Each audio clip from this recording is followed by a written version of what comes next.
Aujourd'hui, nous considérons Marie, Joseph, leur famille et les relations familiales entre Jésus et le reste de la famille.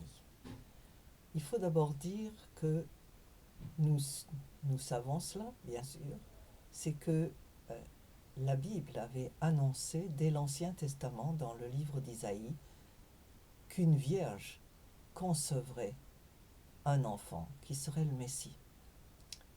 Et donc, Marie a vraiment conçu Jésus du Saint-Esprit.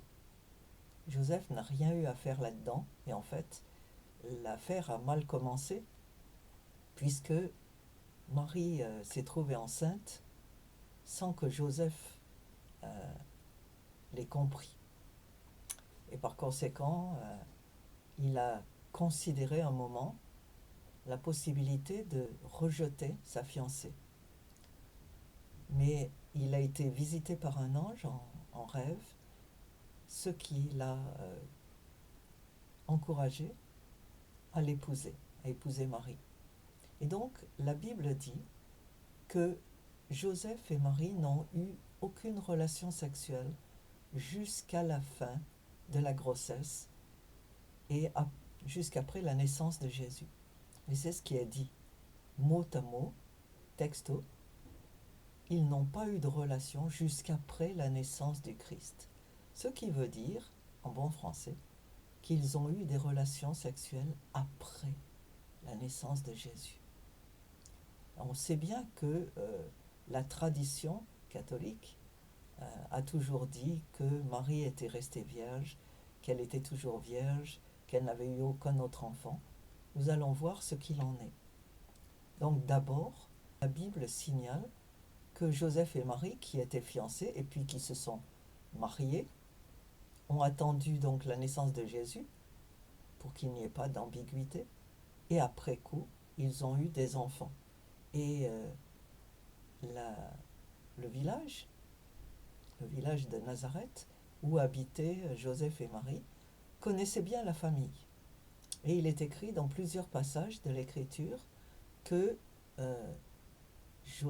dans le village, Jésus était connu comme le frère de Jacques, José, Simon et Jude, et également comme le frère de plusieurs sœurs, au moins deux. Donc ça, c'est écrit clairement. Et il n'y a aucun doute concernant la relation entre Jacques, José, Simon et Jude et Jésus, puisque c'est écrit là à plusieurs endroits. Il y a de nombreux passages qui citent la même chose. Donc il était connu comme le frère, l'aîné, on dirait, d'une fratrie. Ensuite, nous le voyons au départ reconnaître et dire de la même façon à son père adoptif, Joseph, qu'il était au temple quand il avait 12 ans pour s'occuper des affaires de son père, le père étant Dieu. Mais ensuite, entre 12 ans et 30 ans, Jésus est resté à Nazareth. Il était aussi reconnu, ce qui est écrit dans la Bible, comme le fils du charpentier, et dans un autre passage plus tard, le charpentier. Donc, il a appris le métier de charpentier auprès de Joseph, et ensuite, probablement quand Joseph est décédé, ou qu'il a été incapable de continuer le métier, Jésus a continué jusqu'au moment où, à 30 ans, il a commencé son ministère. Nous voyons qu'à Cana, l'endroit du premier miracle de Jésus, Jésus était là et sa mère aussi. Mais la Bible dit qu'il avait été invité séparément avec ses disciples. Donc la mère avait été invitée, probablement parce que c'était des gens du même clan, ou du moins qui connaissaient la famille. Et puis Jésus, lui, avait été invité avec ses disciples, les gens qu'il avait invités comme disciples, qu'il avait appelés, et avec lesquels il avait commencé son ministère. Après Cana, l'Évangile dit qu'il est descendu à Capharnaüm avec sa mère, ses frères et ses disciples. Ce qui était logique puisqu'ils étaient tous à Cana ensemble. Mais déjà à cette époque, on voit que Jésus se sépare de ses parents et de sa famille humaine. Ce qu'il avait déjà fait, ou du moins fait ressentir à ses parents au temple quand il avait 12 ans. Et puis ensuite, au début de son ministère. Et ses parents ne comprennent pas ce qu'il en est. Et les frères en particulier, ses frères se disent, et ce qui est écrit clairement, qu'il avait perdu la raison, qu'il était devenu fou. Et c'est intéressant de voir que le verset juste après indique que les pharisiens et les sadducéens qui étaient descendus de Jérusalem pour écouter Jésus et voir un peu qui était ce prédicateur, pensaient la même chose. Ils disaient, oui, il est possédé par Belzéboul, le chef des démons. Donc, cette même pensée se trouvait partagée, pas seulement par la famille, mais par les spécialistes de la loi. Bien sûr, Jésus les a ignorés. On l'a appelé dehors en lui disant « Ta mère et tes frères veulent te parler ». Et il a décidé d'ignorer la chose en disant « Après tout, qui est ma mère? Qui sont mes frères ?» Et il a donné la réponse pour tout un chacun, clairement, dès le départ. Celui qui est ma mère, celui qui est mon frère, c'est celui qui écoute ma parole et qui la met en pratique. Donc là, il fait une grande différence entre la famille par le sang et la famille par la foi. Pendant une réunion publique, par ailleurs, une femme a loué publiquement la mère de Jésus en disant « Ah, heureuse est ta mère qui t'a donné naissance et qui t'a nourri. » Jésus aurait pu ignorer le commentaire, mais il a répondu immédiatement pour qu'il n'y ait pas là d'ambiguïté non plus. Il a dit « Heureux plutôt, heureuse plutôt, ceux et celles qui écoutent ma parole et qui la mettent en pratique. » Et au-delà de cette remarque concernant sa mère, cette relation qu'il établit, la priorité de la foi sur les liens du sang, s'adresse à tous les juifs.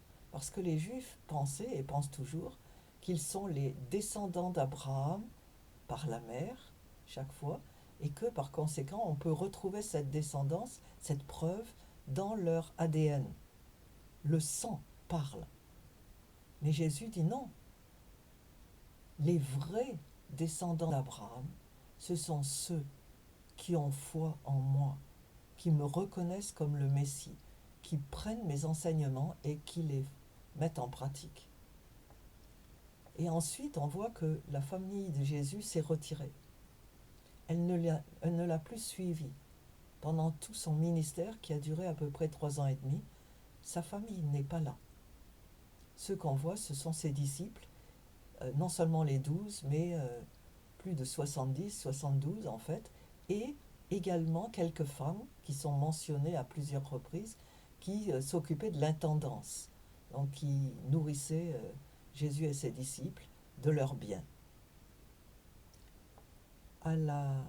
Bien sûr, on retrouve quand même cette famille à la croix, ce qui est normal puisque Jésus agonisait et sa famille ne l'a pas ignoré. Sa mère était là, à la croix. Jean, un des disciples, était là et probablement beaucoup d'autres. Mais clairement, Pierre n'était pas là, puisqu'il avait renié Jésus et il n'est pas mentionné à la croix. À la résurrection, Jésus n'apparaît à aucun de ses frères et ni à sa mère. Jésus est apparu à Marie-Madeleine et ensuite aux disciples d'Emmaüs et à plusieurs autres. Et il a été également vu, rencontré par plus de 500 personnes qui ne sont pas mentionnées par le nom. Mais le fait que sa famille, par le sang, n'ait pas été mentionnée n'est pas un accident.